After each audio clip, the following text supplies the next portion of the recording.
Assalamualaikum warahmatullahi wabarakatuh. Perkenalkan, saya Tony Digita Saputra dengan NIM 23010119130181 dari kelompok 8C. Kali ini saya akan menjelaskan mengenai perhitungan parameter genetik ternak, yakni perhitungan heritabilitas, korelasi genetik, dan repeatabilitas dari data bobot lahir dan bobot sapi potong. Heritabilitas merupakan parameter genetik yang digunakan untuk mengukur keragaman fenotipik yang disebabkan oleh adanya genetik aditif. Heritabilitas digunakan dalam pelaksanaan seleksi dengan tujuan untuk produktivitas ternak. Heritabilitas mempunyai rentang nilai antara 0 sampai 1. Selanjutnya yaitu korelasi genetik. Korelasi genetik merupakan hubungan antara suatu sifat dengan sifat yang lain. Korelasi genetik merupakan hubungan antara sifat induk dengan anaknya yang dipengaruhi oleh genetik aditif. Nilai korelasi genetik mempunyai rentang antara -1 sampai 1. Repeatabilitas merupakan suatu korelasi antara produksi pertama dengan produksi berikutnya.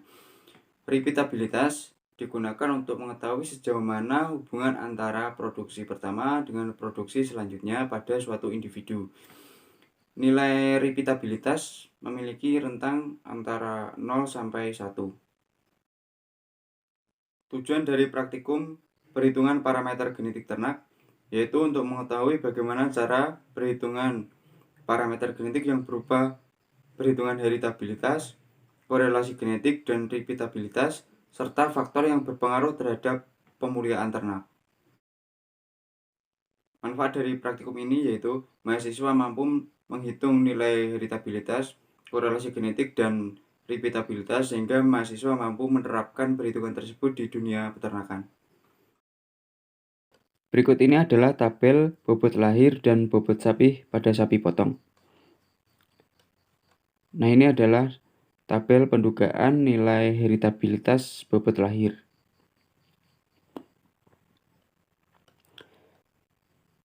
Selanjutnya yaitu menghitung faktor koreksi atau FK dengan rumus FK sama dengan Y kuadrat per N titik diperoleh 16.574,98. Kemudian menghitung jumlah kuadrat antar pejantan atau JKS dengan rumus JKS sama dengan sigma I Y kuadrat per NI dikurangi FK diperoleh 0,51. Selanjutnya, menghitung jumlah kuadrat antar anak dalam pejantan atau JKW. Rumus JKW sama dengan sigma I, sigma K, Y kuadrat IK dikurangi sigma I, Y kuadrat per NI diperoleh 27,29. Kemudian menghitung derajat bebas antar pejantan atau DBS dengan rumus DBS sama dengan S-1 diperoleh 3. Selanjutnya menghitung derajat bebas antar anak dalam pejantan atau DBW. DBW sama dengan N-S diperoleh 16. Selanjutnya menghitung kuadrat tengah antar pejantan atau KTS. KTS sama dengan JKS per DBS diperoleh 0,17. Kemudian menghitung kuadrat tengah antar anak dalam pejantan atau KTW. Rumus KTW sama dengan JKW per DBW diperoleh 1,7.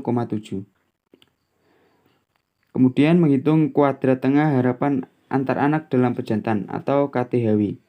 KTHW sama dengan ragam kuadrat W sama dengan KTW. Selanjutnya menghitung kuadrat tengah harapan antar pejantan atau KTHS. KTHS sama dengan KTS min KTW per K atau sama dengan ragam kuadrat S diperoleh negatif 0,31. Kemudian menghitung heritabilitas. Rumus heritabilitas yaitu H kuadrat sama dengan 4 ragam kuadrat S per ragam kuadrat S ditambah ragam kuadrat W. Heritabilitas diperoleh negatif 0,89. Berikut ini adalah daftar sidik ragam heritabilitas bobot lahir berdasarkan perhitungan. Berikut ini adalah tabel pendugaan nilai heritabilitas pada bobot sapi. Selanjutnya, menghitung faktor koreksi atau FK. FK sama dengan Y titik kuadrat per N titik diperoleh 298.278,1. Kemudian menghitung jumlah kuadrat antar pejantan atau JKS. JKS sama dengan sigma I Y titik kuadrat per NI dikurangi FK diperoleh 335,2. Kemudian menghitung jumlah kuadrat antar anak dalam pejantan dengan rumus JKW sama dengan sigma I sigma K Y kuadrat IK dikurangi sigma I Y titik kuadrat per NI diperoleh 1563,38. Kemudian menghitung derajat bebas antar pejantan atau DBS dengan rumus S-1 diperoleh 3. Selanjutnya menghitung derajat bebas antar anak dalam pejantan atau DBW. DBW sama dengan N titik min S diperoleh 16. Selanjutnya menghitung kuadrat tengah antar pejantan atau KTS. Dengan rumus KTS sama dengan JKS per DBS diperoleh 111,7. Kemudian menghitung kuadrat tengah antar anak dalam pejantan atau KTW. Rumus KTW sama dengan JKW per DBW diperoleh 97,71. Kemudian menghitung kuadrat tengah harapan antar anak dalam pejantan atau KTHW. KTHW sama dengan ragam kuadrat W sama dengan KTW. Selanjutnya menghitung kuadrat tengah harapan antar pejantan atau KTHS. KTHS sama dengan ragam kuadrat S sama dengan KTS min KTW per K diperoleh 2,79. Selanjutnya yaitu menghitung heritabilitas. Nilai heritabilitas diperoleh dengan rumus H2 sama dengan 4 ragam kuadrat S per ragam kuadrat S ditambah ragam kuadrat W diperoleh 0,11. Berikut ini adalah daftar sidik ragam heritabilitas bobot sapi berdasarkan hasil perhitungan. Berikut ini adalah tabel pendugaan nilai korelasi genetik pada bobot lahir 1 dan bobot sapi 1.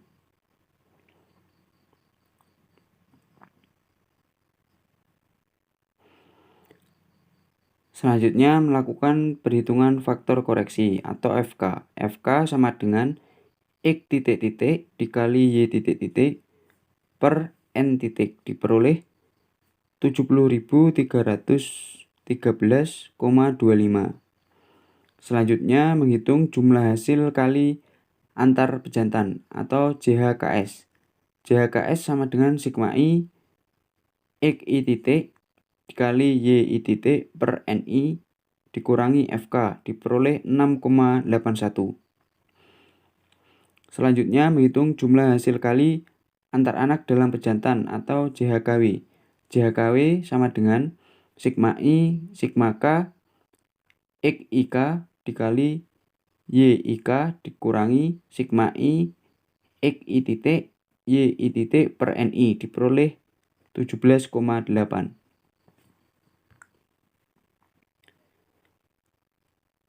Kemudian menghitung derajat bebas antar pejantan atau DBS. DBS sama dengan S-1 diperoleh 3. Selanjutnya menghitung derajat bebas antar anak dalam pejantan atau DBW. DBW sama dengan N titik dikurangi S diperoleh 16. Selanjutnya itu menghitung hasil kali rata-rata antar pejantan atau HKRS. HKRS sama dengan JHKS per DBS diperoleh 2,27.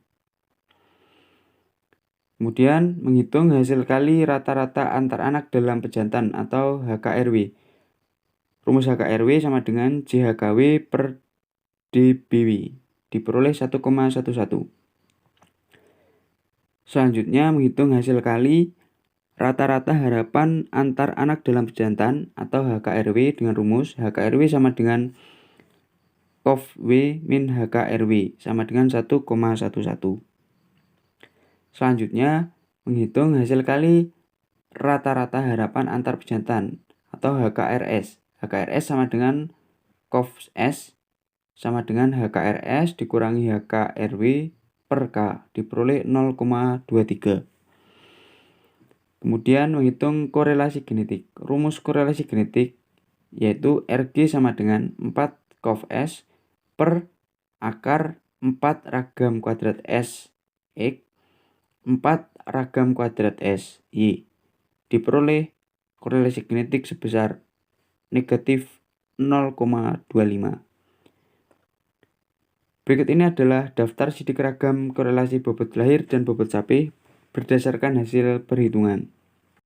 Berikut ini adalah tabel pendugaan nilai repeatabilitas antar kelas pada bobot lahir. Kemudian melakukan perhitungan R sama dengan sigma XY dikurangi buka kurung sigma X kali sigma Y per N tutup kurung per akar buka kurung sigma X kuadrat min dalam kurung sigma X kuadrat per N tutup kurung dikali buka kurung sigma Y kuadrat dikurangi dalam kurung sigma Y kuadrat per N tutup kurung diperoleh nilai 0,49. Berikut ini adalah tabel pendugaan nilai repeatabilitas dalam kelas bobot lahir.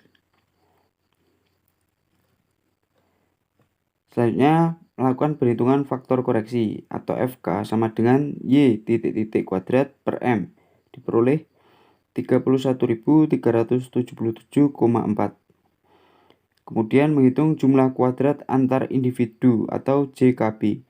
JKB sama dengan sigma I YI titik kuadrat per MI dikurangi FK diperoleh 13,63. Kemudian menghitung jumlah kuadrat pengukuran dalam individu atau JKW. Dengan rumus JKW sama dengan sigma I sigma J Y kuadrat IJ dikurangi sigma I YI titik kuadrat per MI diperoleh 53,85. Kemudian menghitung derajat bebas antar individu atau DBW. DBW sama dengan N-1 diperoleh 11. Selanjutnya menghitung derajat bebas pengukuran antar individu atau DBW. DBW sama dengan N dikali dalam kurung MI-1 diperoleh 24. Kemudian menghitung kuadrat tengah antar individu atau KTB. Rumus KTB sama dengan JKB per DBW diperoleh 1,24. Selanjutnya menghitung kuadrat tengah pengukuran dalam individu atau KTW dengan rumus KTW sama dengan JKW per DBW diperoleh 2,24. Selanjutnya menghitung kuadrat tengah harapan pengukuran dalam individu atau KTHW. KTHW sama dengan KTW sama dengan ragam kuadrat W diperoleh 2,24. Kemudian menghitung kuadrat tengah harapan pengukuran antar individu atau KTHB. Rumus KTHB sama dengan ragam kuadrat B sama dengan KTB min KTW per K diperoleh negatif 0,34. Selanjutnya menghitung repeatabilitas. R sama dengan ragam kuadrat B per ragam kuadrat B tambah ragam kuadrat W diperoleh negatif 0,18. Berikut ini adalah daftar sidik ragam berdasarkan hasil perhitungan. Hasil perhitungan pada praktikum menunjukkan bahwa nilai heritabilitas pada bobot lahir sapi adalah negatif 0,89 dan pada bobot sapi adalah 0,11. Berdasarkan perhitungan, nilai heritabilitas pada bobot lahir adalah buruk karena tidak sesuai pada rentang nilai heritabilitas. Nilai heritabilitas mempunyai rentang nilai antara 0 sampai 1. Nilai heritabilitas yang diperoleh pada bobot sapi menandakan bahwa ternak sapi memiliki heritabilitas yang rendah. Dalam heritabilitas ada 3 kriteria nilai, yaitu heritabilitas tinggi apabila nilainya lebih dari 0,5, heritabilitas sedang apabila memiliki nilai di antara 0,2 sampai 0,5, dan heritabilitas rendah apabila memiliki nilai kurang dari 0,2. Berdasarkan hasil perhitungan pada praktikum, diperoleh nilai heritabilitas bobot lahir yang buruk karena nilai heritabilitas tidak mungkin negatif. Hal ini terjadi karena kesalahan dalam pengambilan data. Hasil perhitungan menunjukkan bahwa nilai korelasi genetik antara bobot lahir dengan bobot sapi bernilai negatif, yaitu negatif 0,25. Nilai korelasi genetik yang didapatkan dari hasil perhitungan termasuk ke dalam kategori korelasi rendah. Kriteria nilai korelasi genetik dikatakan rendah apabila nilainya kurang dari 0 sampai 0,25, nilai sedang jika bernilai antara 0,25 sampai 0,5, dan bernilai tinggi apabila nilainya lebih dari 0,5. Berdasarkan hasil perhitungan, nilai korelasi genetik yang negatif menandakan bahwa perbaikan satu sifat akan diikuti dengan penurunan sifat yang lain, dan kedua sifat tidak memiliki hubungan, yang mana hal ini dapat dipengaruhi oleh faktor lingkungan, faktor genetik, dan kesalahan dalam pengambilan data praktikum. Korelasi genetik bernilai positif menunjukkan bahwa perbaikan satu sifat akan diikuti oleh perbaikan sifat yang lain dengan derajat hubungan sebesar nilai korelasinya. Sebaliknya, untuk korelasi negatif, perbaikan satu sifat akan diikuti oleh penurunan sifat yang lain dengan derajat hubungan sebesar nilai korelasinya. Hasil perhitungan menunjukkan bahwa repeatabilitas antar kelas diperoleh nilai sebesar 0,49, yang menunjukkan bahwa repeatabilitas ternak termasuk tinggi. Nilai repeatabilitas dikategorikan rendah apabila nilainya 0,1 sampai 0,2. Bernilai sedang apabila nilainya 0,2 sampai 0,3, dan tinggi apabila nilainya lebih dari 0,3. Hasil perhitungan menunjukkan bahwa nilai repeatabilitas dalam kelas diperoleh negatif 0,18. Hal ini menunjukkan bahwa nilai repeatabilitas dalam kelas termasuk dalam kategori tidak normal karena berada di luar rentang antara 0 sampai 1, dan hal ini terjadi karena kesalahan dalam pengambilan data. Repeatabilitas mendekati 1 menunjukkan bahwa performa ternak kemungkinan besar akan terulang pada masa yang akan datang. Namun apabila nilai repeatabilitas mendekati 0, berarti performa tersebut sulit terulang pada masa yang akan datang. Berdasarkan hasil praktikum, dapat disimpulkan bahwa nilai heritabilitas bobot lahir berada di luar rentang. Hal ini terjadi karena kesalahan dalam pengambilan data. Heritabilitas bobot sapi termasuk dalam kategori rendah. Nilai korelasi genetik antara bobot lahir dengan bobot sapi termasuk dalam kategori rendah. Nilai repeatabilitas antar kelas termasuk dalam kategori tinggi, sedangkan nilai repeatabilitas dalam kelas berada di luar rentang. Hal ini terjadi karena kesalahan dalam pengambilan data. Sekian penjelasan mengenai perhitungan heritabilitas, korelasi genetik, dan repeatabilitas. Apabila ada salah kata, saya mohon maaf. Wassalamualaikum warahmatullahi wabarakatuh.